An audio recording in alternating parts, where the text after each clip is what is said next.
سلامونه، وخت بخیر. نن غواړم په دې اړه وغږېږم چې که چیرې غواړئ ډاکټران شئ، نو 3 اساسي مسایل دي چې باید مخکې له ډاکټرېدو پرې پوه شئ. لومړی موضوع دا ده چې همیشه د مریض سره هاسې چلند وکئ لکه څنګه چې غواړئ تاسو سره چلند وشي. د دې دپاره یو ډېر ښه مثال درکوم. یوه ورځ زما مورکۍ روماتیزم لري، مطلب د پښو درد لري، بندونه یې درد کوي. نو زه یوه ورځ لاړم یو ډاکټر ته، د مورکۍ سره مې او داسې مې ونه ښودل چې زه ډاکټر یم. ډاکټر ډېر عجیبه غږېده. لومړی خو یې ویل چې ولې احتیاط نه کوئ، باید د احتیاط کړی و.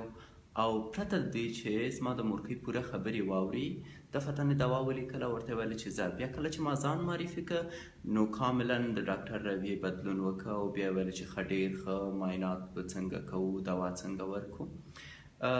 داسې مه کوئ. که چیرته غواړئ ډاکټر اوسئ، لکه څنګه چې تاسو یوې شفاخانې ته ځئ او هیله لرئ چې